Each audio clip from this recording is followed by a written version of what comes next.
Okay. Last night, by the way, has anybody seen, Brian calls it a shout out. I don't know what that means really. A shout out. A shout out is kind of like, it's like they give respect. Okay, well, he gave me a 4-minute shout out and he's really talking about you cunts. And he says he's changed his life, and it has. But he says but he's telling you don't give up. It's on YouTube. Don't give up. So what does he think about his London Reelers if he's saying that?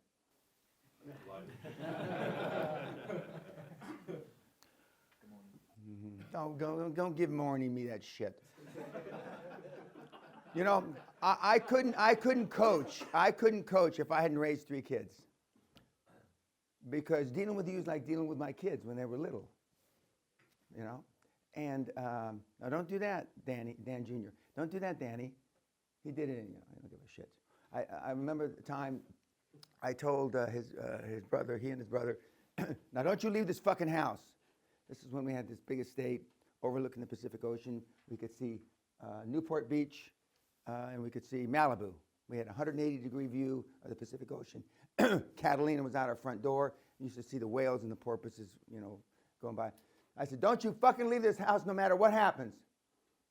Don't you go through that goddamn door.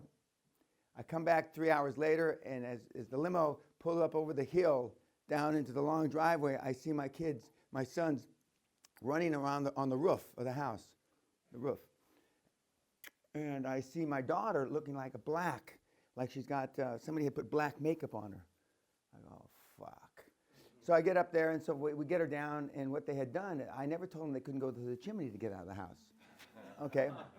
And so they had pulled her up with sheets through the chimney, and they bounced her around, and she got all black. Okay? Another time, for those of you that are staying at that end of the estate in the front cottages, as you go across the bridge, to the right, about 25 meters into the forest, there's a bottle dungeon. A bottle dungeon. A bottle dungeon is built like this, so when they throw you in, you can't get out. It's like this. Well, they lowered her into the bottle dungeon years ago. I mean, when they were little, she was little. And so when I'm asking them, Danny, where's your sister? I don't know, Daddy. Derek, where's your sister? I don't know. Okay. And then I said, okay, if she gets hurt or she's in trouble, I'm going to fucking beat you. So then Derek was always the one that says, Danny made me. We put her down in the bottle dungeon. But if I hadn't had that experience of raising kids, I wouldn't know how to deal with you guys. Because basically you're just kids that have hair in your face. Some of you have hair in your face, some of you don't. But I mean, because you asked some of the same things, and I went over your files again last night before I went to bed, because I had 3 interviews last night, and there's always something that catches my eye, and it allows me to recall what your whole file is about. And sometimes it's because you went to a school at a certain place, or sometimes because you went to jail, or sometimes it's because something. So I was going through the files last night again, and and everybody's different. I mean, the Asian guys are different. The Israeli guys, when we have people here from Israel, but if I hadn't had that experience, I wouldn't be able to deal with, because some of the things that you do and say are really fucking off the wall. Off the wall. They just are. Because it's based on, as I said ad nauseum yesterday, it's based on the experience you've got, or really not the experience you've got, it's the lack thereof. Because you guys, let's say some of you have been in business 30 years, 20 years, 10 years. You've got 1 year 10 times, you've got 1 year 20 times, you've got 1 year 30 times. It's not like you've got 30 years experience. It's a big difference. And would you fix his collar for him? No, here, the kid. I mean, fuck. I mean, it's unbelievable. Didn't you look in the fucking mirror after you put your tie? Anyway. And so Brian gave me a shout out, and then I've looked at the new format of the seminar, which you're the new format with the cameras, etc. It looks pretty good. Like everything else, We have a couple of London reelers that don't like it. You're too showbiz now. You're getting too fucking slick. You know, there's a lot of London reelers that don't have a pot to piss in or a window to fucking throw it out of because they're dirt fucking broke. Dead fucking broke. But they always got to flap their lips. They always got to comment. And it's a free country. And of course, the thing that just happened in Paris, you know, and I think I mentioned this at dinner the other night, this shit never happens in Russia. Ask yourself why. Now, I'm more a Putin guy in my management style. And I'm certainly not a fucking Obama guy, which I don't want to, on YouTube where it's locked in for life, give you my opinion of the current administration. But suffice it to say, other than killing bin Laden and a few people, I'm not too high on it. But that, I can deal with that, you know, that they whacked that fuck. And it's interesting, there's two guys that have written books about killing bin Laden. And when you ask them why they're two different accountings, it's like two different things, two different, you know, they're walking up the stairs and blah, blah, and they both say, it's a fog of war. One guy thinks he shot him first and the other guy, but that's the same thing that happens to you. When you get out there and you start to implement the stuff that I'm teaching you, you will, with your hand on your heart, think you're doing the right thing. But oftentimes you're not. And that's why we don't give the slides anymore, because most people didn't look at them anyway. And we want you to write and take notes because you have a better recall because you wrote it down, and you can also go back to your notes. But you think I said A when I said C. Or if I said B, you think I said Z. It's a fog of war because you're experiencing a thing called emotional flooding.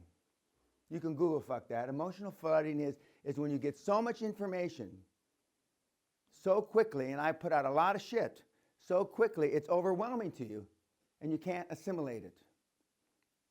So when you go back and you don't take notes, and you don't look at the slides, and you go back to implement what we've learned here, you take A instead of D or B instead of X.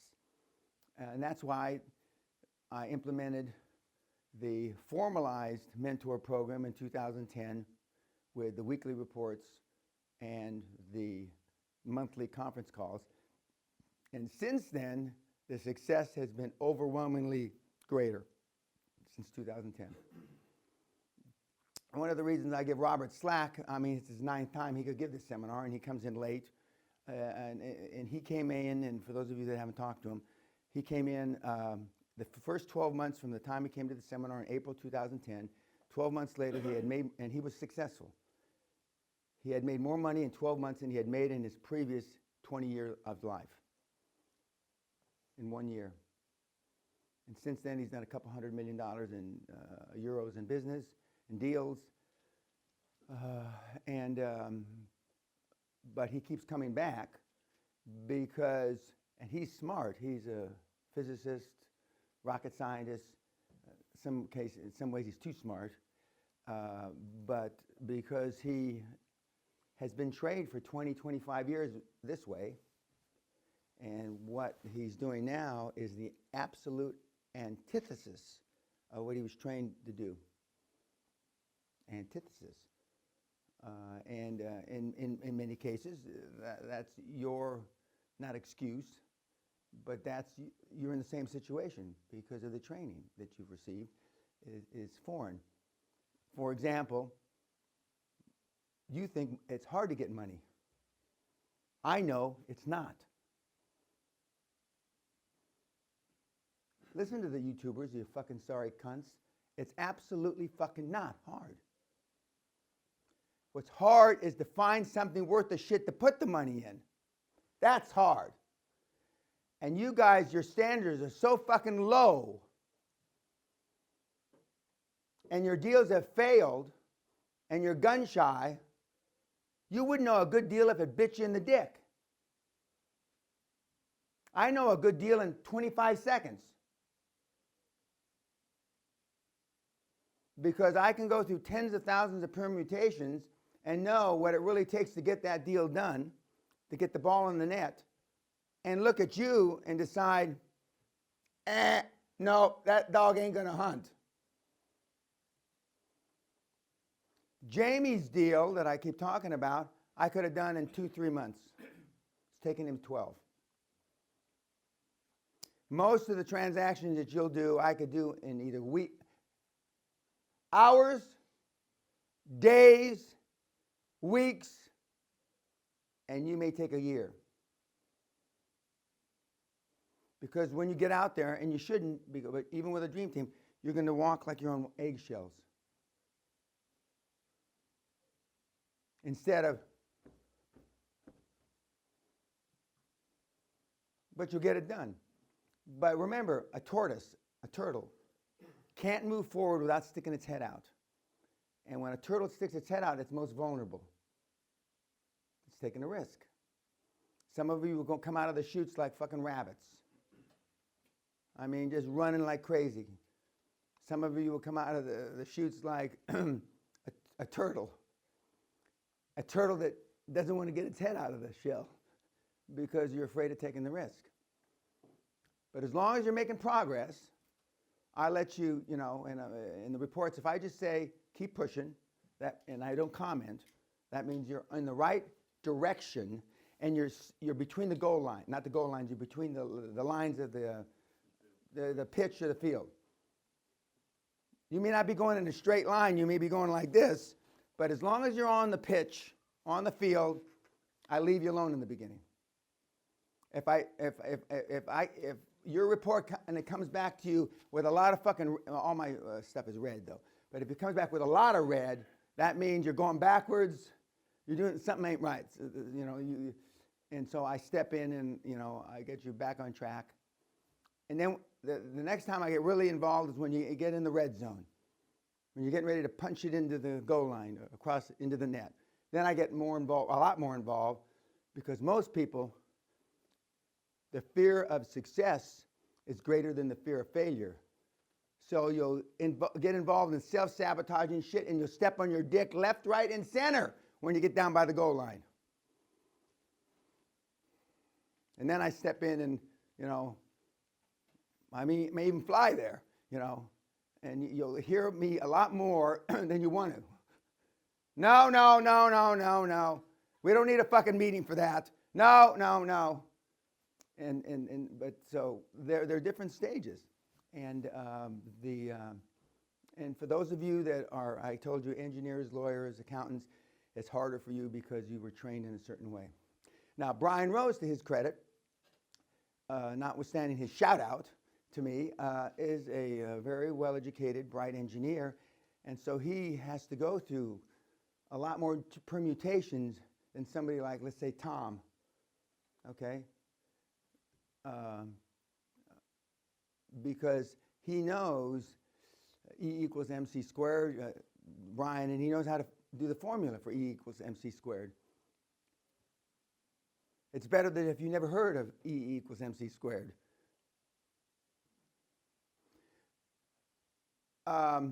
Quickly, what's in a sentence or in a word the movie about fear? What did you gain from that? That it can be learned and unlearned, and other people's fear can infect you. Very succinct. That's good. That's good. Now, when that black guy came up to the couple, now I would have handled that altogether differently. I don't need to go through all those fucking permutations. I would have pulled my knife out and I would have cut his fucking heart out, or I would have kicked him in the balls and then snapped his Adam's apple out. But this guy, but that's the difference in our training. I wouldn't have gone through all that shit. But it's nice, Okay. Bye, YouTubers.